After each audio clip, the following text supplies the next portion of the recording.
नमस्कार दोस्तों, एक बहुत ही बड़ी खुशखबरी के साथ ये वीडियो शुरू करने जा रहा हूँ। सबसे पहले समस्त भारतवासियों को बहुत बहुत बधाई।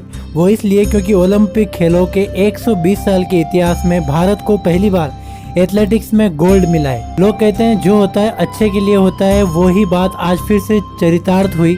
अगर पिछले साल कोरोना नहीं होता तो ये ओलंपिक 2020 में ही होता, और 2020 में नीरज चोपड़ा एल्बो की चोट से इतने परेशान थे कि मेडल जितना तो दूर वो ओलंपिक में शायद खेल भी ना पाते। ये एक साल में उन्होंने अपनी रिकवरी करी और देश को कहां से कहां पहुंचा दिया। ओलंपिक में भारत को लगभग 13 वर्षों बाद गोल्ड मिला है। इससे पहले 2008 में पहली बार अभिनव बिंद्रा ने ये गोल्ड हासिल किया था, और अब सूबेदार नीरज चोपड़ा ने।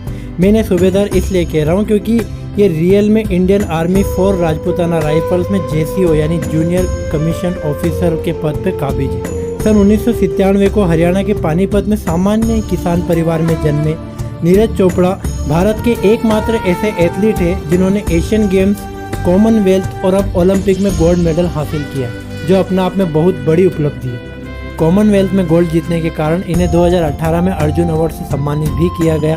कोविड-19 के समय इन्होंने PM केयर फंड्स में 2 लाख रुपए डोनेट भी किए। इनका रिकॉर्ड 2015 में भी बहुत ही शानदार था, लेकिन तारीख निकलने के कारण ये रियो ओलंपिक 2016 में क्वालिफाई नहीं कर पाए। ये चाहते तो हाथ पे हाथ धरकर इंतज़ार में रहते, लेकिन इन्होंने उस समय का फ़ायदा उठाया। अगले 5 साल इन्होंने देश के बाहर और देश के अंदर होने वाले सभी छोटे बड़े इवेंट में भाग लिया और मेडल जीते। साथ ही इन्होंने अपनी छोटी छोटी कमियों पे भी ध्यान दिया, अपने आप को स्ट्रॉन्ग बनाया, ट्रेनिंग ली, और अब हमारे सामने इस रूप में मौजूद हुए हैं कि सीधे इन्होंने गोल्ड ही जीता।